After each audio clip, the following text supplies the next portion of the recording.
Today, we're diving into the powerful lessons from Robin Sharma's classic, The Monk Who Sold His Ferrari. It's a fascinating story about a man who had everything you could possibly want, only to discover it was costing him everything that truly mattered. So, let me just start by asking you this. Is your own drive for success secretly draining the happiness from your life? It's a tough question, but it's the exact one at the very heart of this story. So meet Julian Mantle. He's this legal superstar, right? We're talking a seven-figure salary, a mansion, his own private jet, and of course that shiny red Ferrari. On the outside, he was the absolute picture of success. But on the inside, it was a totally different story. We're talking 18-hour workdays, nonstop stress, and this deep, nagging feeling of emptiness. And then, well, the inevitable happened. Right in the middle of a packed courtroom, Julian just collapsed. A massive heart attack. But this was more than a medical emergency, you know? It was a brutal wake-up call. His life was telling him loud and clear that something was fundamentally broken. So what'd he do? He made a choice that absolutely shocked everyone. He's sold everything. The mansion, the jet, yep, even that prized Ferrari. He just walked away from it all to go find the two things his millions could never buy him: real happiness and a true sense of meaning. His journey took him all the way to the Himalayas in India, searching for these almost mythical figures called the Sages of Savannah. And he found them. A group of monks who had literally no material possessions, but they just radiated more energy, more health, and more pure joy than Julian had ever seen in his entire life. The sages agreed to share their wisdom with him, but not in some boring lecture. Nope, they told him a single, powerful story, a kind of fable. And woven into this story were the 7 timeless virtues for a joyful and purposeful life. Okay, so the first symbol in their story is a gorgeous, lush garden. And this garden, they told him, represents your mind. The lesson here is so simple but so profound. If you take care of your garden, if you plant positive thoughts, your life will flourish. But if you neglect it, weeds of worry, fear, and negativity will just take over. For Julian, this was the key to escaping the stress that almost killed him. Now, standing right in the middle of this garden is a tall, sturdy lighthouse. This lighthouse symbolizes the power of having a clear purpose in life. Think about it. A lighthouse guides ships safely to the harbor. In the same way, your purpose guides all of your decisions, big and small. Julian realized that his huge salary gave him a goal, sure, but it never gave him a why. When you know your why, you stop drifting and you start living with real intention. Then the story gets a little weird. A 9-foot-tall sumo wrestler walks out of the lighthouse.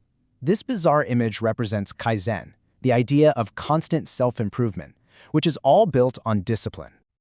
That wrestler is a symbol for pure willpower, because self-discipline isn't something you're just born with. It's a muscle that you have to build. The sages taught that every single time you do the hard thing instead of the easy thing, you're making that muscle just a little bit stronger. And here's the next detail. The only thing this giant sumo wrestler is wearing is a thin, pink wire cable. This strange little detail represents the immense power of small, consistent habits. You know, a single wire is weak, but if you weave thousands of them together, they become an unbreakable cable. It's the exact same with our habits. You don't need these huge, dramatic changes, just tiny 1% improvements day after day that compound over time into incredible results. So as the sumo wrestler slips and falls, a golden stopwatch flies out of his hand. This is a huge symbol. It's there to remind us that time is our most precious resource, and it's the only one we can never get back. Every single one of us gets the same 24 hours in a day. The difference between a rich life and a poor one isn't about money. It's about how we invest that time. Julian had been trading his precious hours for dollars, and now he was learning to guard his time for what really mattered. Then, the air in the story fills with the amazing fragrance of yellow roses. And this rose, it symbolizes the ancient virtue of selfless service to others. This one is a major shift in thinking. The quality of your life really comes down to the quality of your contribution. Julian's entire old life was about what he could get. His new life became about what he could give. It turns out real fulfillment comes from making other people's lives better. And finally, emerging from the roses is a winding path made of sparkling diamonds. This path represents the last virtue, the absolute magic of living in the present moment. So often, we sacrifice our happiness today for some imaginary someday that might never even come. But the sages teach that happiness isn't a destination, it's the journey. Those diamonds under your feet, that's right now, and that's where life is actually happening. So that's Julian's transformation. But the sages taught him one last thing, and it's absolutely crucial.